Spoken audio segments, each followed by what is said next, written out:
So what does Barcelona, Seoul, Athens, Rome, Tokyo, the list goes on and on, what do all of those cities have in common? Quite simply, over 50% of their housing stock is units, or a form of units, like apartments, all of that sort of stuff. So less than 50% of their housing stock is detached dwelling houses. In some of those situations, like I think, was it Seoul and maybe Barcelona, are up over 70%. Don't quote me on it, but I think they had over 70%. And as I said not last week's video, a few weeks ago when I talked about Singapore, their number is up over 90%. By comparison, Brisbane, 25%. The numbers vary depending on which source you look at, but let's just for argument's sake say 25%. Why are we so different? Why do we have such a low percentage? Now, I know there's a lot of people out there that are going to go, Peter, come on. Asian culture is very different. European culture is very different. Their population sizes are very different. They've got a lot more history behind them in terms of Western civilization, all of that sort of stuff. Like, you cannot compare them here. It's not apples to apples. Very valid points. Okay, if that's the case, what about Canberra then? Like Canberra, I think, and again, numbers vary depending on which source you're looking at, but I think they're sitting at just under 40% of apartment type dwellings out there. So that means almost 40% are units, townhouses, all of that sort of stuff. Again, by comparison, Brisbane, 25%. And Canberra, it's a very modern city. So it was developed more recently than Brisbane. The population is smaller than Brisbane, and it's an Aussie culture. So it is a direct comparison when you look at those factors there. And to boot, I think I was looking at some statistics, if I get my words out, but I was looking at some stats. Let's start with that, some stats. And it varies depending on whether you're looking at earlier this year, all of that sort of stuff. But basically, when it comes to the new construction out there, a whopping 70% of the new builds within Canberra are units at the moment. So units, townhouses, again, I'll just describe it as units from now on, hopefully, but you get what I'm saying. Basically attached sort of forms of dwellings that have body corporates, all of that sort of stuff, as opposed to detached dwellings. Brisbane is total opposite. So Canberra, 70% of those higher uses, Brisbane, 70% detached dwellings. Again, why? Now, obviously, there is a bucket load of reasons that come into or create this melting pot that we're dealing with at the moment. And I don't for one second pretend to have the expertise or the time here today to talk about all those reasons. But what I did want to talk about is the three key planning reasons, or from my perspective, the three key planning reasons that kind of lead to this scenario and the reasons why we have such a high number or proportion of detached dwellings. So first and foremost, let's go way back in time. In 1885, here in Brisbane, they introduced the Undue Subdivision Act. Now, it does have a more formal, longer name, but I just call it the Undue Subdivision Act because it just rolls off the tongue a lot easier. In super simple terms, they basically introduced this act which said you must have a minimum lot size of 405 square metres. So they didn't want Brisbane to become like the slums of Melbourne and Sydney. And they could see some areas like in Spring Hill, Petrie Terrace, all of that sort of stuff. Red Hill was another one. They were starting to get these teeny tiny blocks and teeny tiny houses. And they were like, we don't want that squalor. We want to do away with that. We're going to make the minimum block size 405.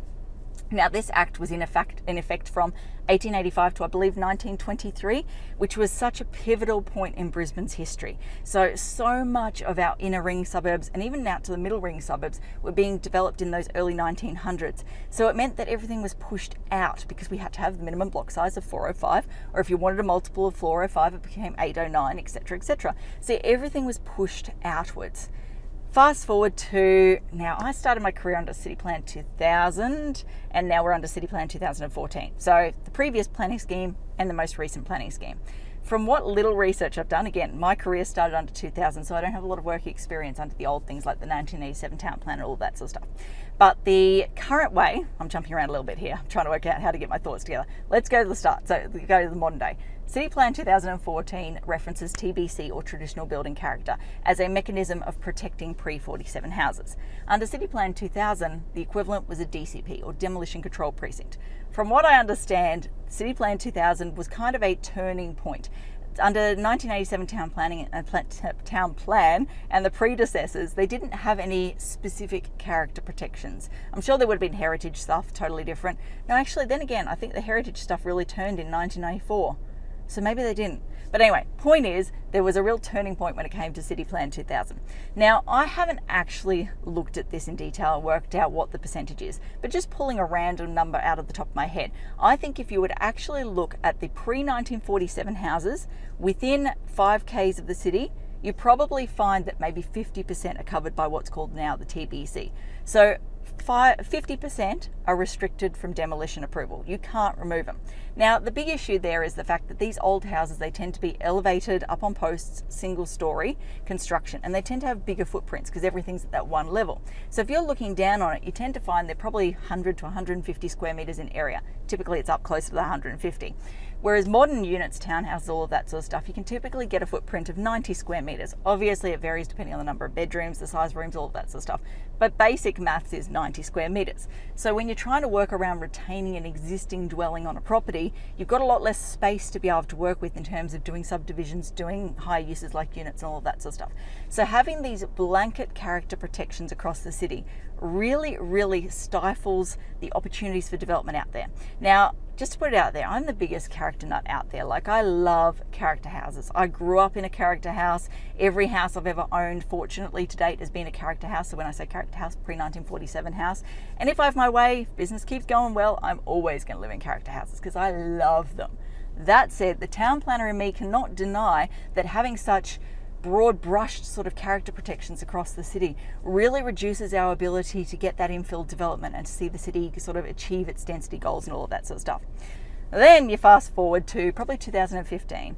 Brisbane City Council did a massive public consultation process. And what came out of this is what we call the city shape. So basically the public made it super duper crystal clear to council that they wanted all the higher densities sort of clustered around the TODs, or transit oriented development. So the busway station, the major busway stations, train stations, all of that sort of stuff. And then once you got immediately beyond that boundary, they wanted to drop down to the house sort of levels, 2 stories and all that sort of stuff. Unfortunately, at the time, in hindsight, at the time I thought it was brilliant, but now in hindsight, the Lord Mayor actually got up at the time and basically, I'm saying at the time a lot, you get what I'm trying to say here, basically got up at that point and very publicly said, we are going to listen to the people. We are going to prevent units and higher densities from occurring within the housey areas. So we saw a reversal of a lot of the planning scheme provisions which allowed for density or higher densities in certain areas. And when I'm saying higher densities, I'm not talking high-rise buildings. I'm talking 3 stories, 4 stories, all of that sort of stuff. So what we end up here with in Brisbane is what we've nicknamed, the industry is called, the missing middle. So you now, as a result, have, or to just go back a step, so they removed the, in terms of what they actually changed in the planning scheme, you used to be able to do townhouses on blocks over 3,000 square metres in LDR zone, so low density residential zone, and a few other things like that. They basically removed those provisions. So what we end up with now here is these little centres which have high rise, so we're talking like 8 stories, 15 stories, whatever, and then it immediately drops down and you just have 2 stories across the rest of the city.